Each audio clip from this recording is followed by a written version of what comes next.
Baiklah, Assalamualaikum warahmatullahi wabarakatuh. Perkenalkan, nama saya Triang Reni Hairudin dari kelas manajemen D.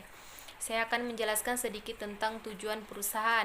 Tujuan perusahaan adalah mampu menyediakan kebutuhan alat utama sistem persenjataan secara umum untuk meningkatkan penyelenggaraan pertahanan dan keamanan negara Republik Indonesia. Tujuan dari perusahaan yaitu pertama untuk meningkatkan keuntungan, yang kedua yaitu memproduksi barang untuk kebutuhan konsumen, dan yang ketiga yaitu mempertahankan kelangsungan perusahaan, dan keempat yaitu menyediakan lapangan kerja. Baiklah, yang kedua, bagaimana hubungan antara konsep laba, kemampuan membayar dividen, harga saham, dan nilai perusahaan. Hubungan yang dapat kita lihat yaitu nilai perusahaan dapat dilihat dari kemampuan perusahaan membayar dividennya. Besarnya dividen yang dibagi dapat mempengaruhi nilai saham. Apabila nilai dividen dibayar tinggi, maka cenderung nilai saham meningkat dan nilai perusahaan juga meningkat. Begitupun sebaliknya.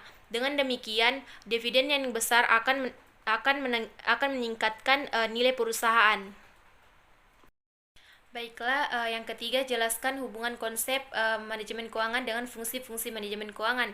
Yang pertama itu, kita harus mengetahui apa itu manajemen keuangan. Jadi, manajemen keuangan adalah kegiatan merencanakan, mengatur, mengarahkan, dan mengawasi aktivitas finansial sebagai pengadaan dan pemanfaatan sumber dana. Kemudian, jika kita berpikir hubungan manajemen keuangan dengan fungsi-fungsi manajemen keuangan, tidak jauh dari kata planning, yaitu perencanaan, organizing, yaitu fungsi pengorganisasian, dan actuating, yaitu pengarahan, dan controlling, yaitu pengendalian. Peran manajer dalam suatu perusahaan. Seorang manajer dalam suatu perusahaan harus mengetahui dengan baik bagaimana tugas dan tanggung jawabnya dalam mencapai tujuan perusahaan. Berbagai tugas dan tanggung jawab seorang manajer dalam suatu perusahaan tidak lepas dari bagaimana cara membuat laporan keuangan dengan baik. Kemudian, adapun tugas manajer dalam suatu perusahaan, yang pertama itu harus bekerja sama dengan manajer lain, yang kedua menjalankan dan mengkoordinasikan proses pengelolaan perusahaan, yang ketiga yaitu mengambil keputusan penting dalam investasi, yang keempat itu menghubungkan perusahaan dengan pasar keuangan. Adapun tanggung jawab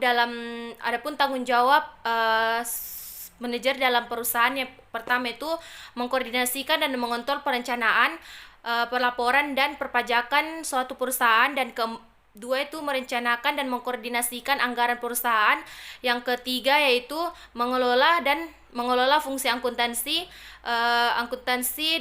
proses data dan informasi, yang keempat merencanakan dan mengkoordinasikan pengembangan sistem serta produser. Yang kelima, jelaskan mengenai sumber dana perusahaan. Pertama-tama kita harus mengetahui apa itu sumber dana. Jadi, sumber dana perusahaan dapat diartikan sebagai bentuk dana di mana pemenuhan kebutuhan dananya berasal dari perusahaan itu sendiri. Dengan kata lain, dana dengan kekuatan dan kemampuan sendiri. Kemudian di dalam sumber dana perusahaan terbagi atas tiga, yaitu pertama sumber dana jangka pendek, yang kedua sumber dana jangka menengah, dan ketiga sumber dana jangka panjang. Yang keenam yaitu jelaskan future value, present value, anuitas tertunda, anuitas jatuh tempo. Yang pertama yaitu anuitas jatuh tempo. Anuitas jatuh tempo yaitu anuitas yang pembayaran dan penerimaannya terjadi pada awal periode.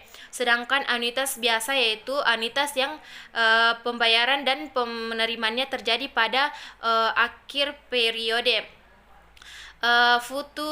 Future value adalah sejumlah yang dicapai dari suatu nilai uang tertentu dengan pertumbuhan pembayaran selama periode yang akan datang. Sedangkan present value adalah nilai uang yang saat ini berbeda dengan nilai uang yang akan datang karena adanya faktor bunga dan inflasi.